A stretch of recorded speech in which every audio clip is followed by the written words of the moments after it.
heart beat like mine. Bow down and pray that I don't take your soul. Hey everyone, welcome back to the channel.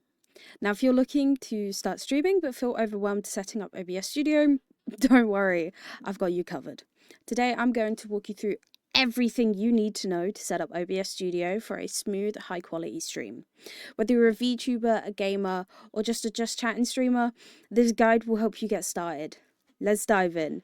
So, first things first, we need to head over to obsproject.com.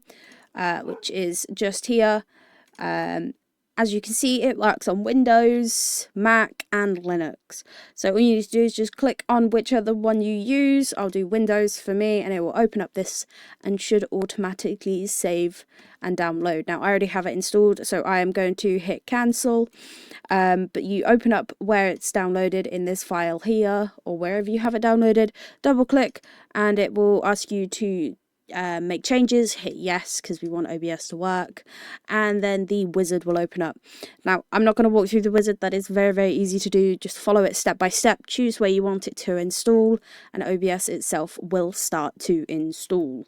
When you first open OBS, this is what it will look like. However, you will have this pop up, an auto configuration wizard. Now here is where you can choose what you'll be using your OBS for.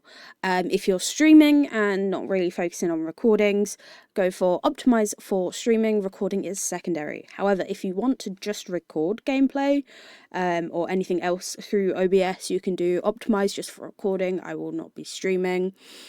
Or if you only want to use it for the virtual camera, you can just I'll only be using virtual camera. Now I'm going to be using mine for streaming and recording being secondary, so I'm going to keep optimized for streaming and hit next. Then it will take you to base canvas resolution. Use current resolution for me is 1920 by 1080. Should really be the same for everybody. And FPS, leave it at either 60 or 30, but prefer 60 where possible. Then hit next.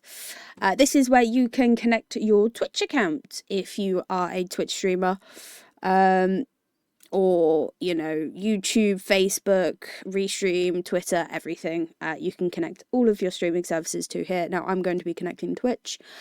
You can use a stream key, or you can connect your account. Now I'm going to connect my account because that is what I prefer. Now once you've connected whatever account you have, you then get a couple of tick boxes down here. I'm just going to leave these how they are. I don't really mess around with them too much, so I'm going to hit next.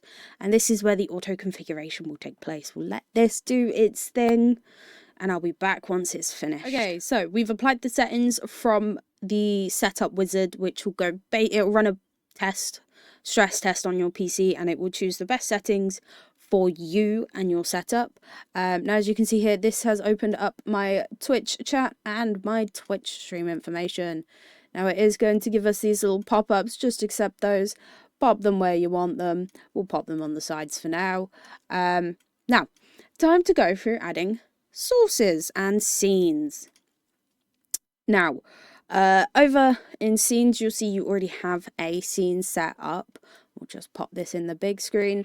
Now to add a source, what we are going to do is we are going to add my starting soon screen from my stream. So we're going to hit add.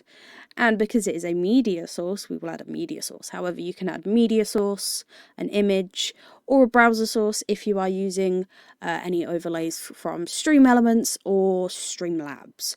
But mine is a media source, so I'm going to name this starting. You can name them whatever you want. We will hit add. Now I'm going to loop and untick restart playback because that can make it a little bit laggy, and then hit browse. And I'll get a file come up. And then I just find my starting soon screen. Get that put in. There we go. We'll hit OK. And boom, there is my starting soon screen. Now I'm going to rename this scene. And we are going to name this starting soon. That's remove. Rename.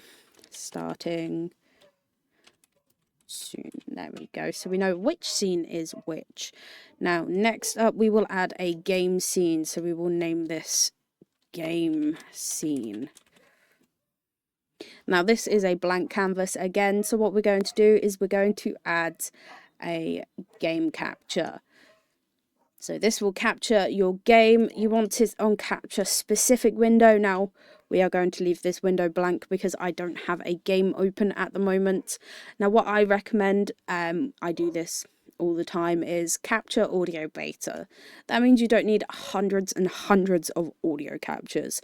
That will capture whatever game you are playing. So we'll hit OK on that. Now there is nothing on screen because there is no game open. Now what we're going to do next is we are going to add a microphone. So we're going to go audio input capture, and then we're going to name this mic. Now there is one already existing, so we can just use that one, and we'll right click on it, go to properties, and the device for me is set to default. My default microphone is not the microphone that I use, so just select whichever microphone that you are wanting to use. Now this is my microphone.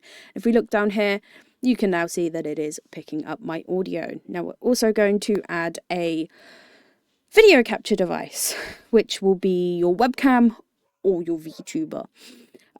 So we will add video capture device, hit OK.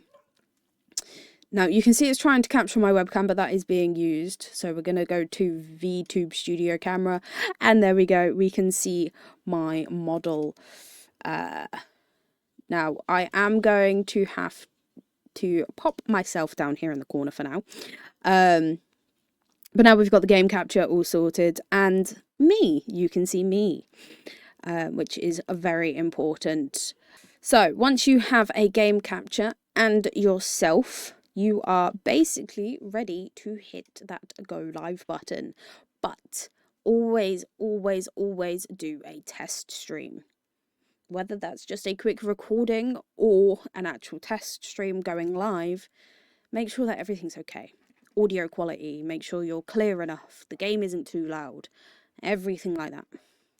But anyway, I hope this video did help you with setting up OBS Studio. If you have any more questions, please feel free to let me know in the comments below. And if you want more videos like this in the future, don't forget to like and subscribe. And I'll catch you all next time. Bye! I hit more deep, more.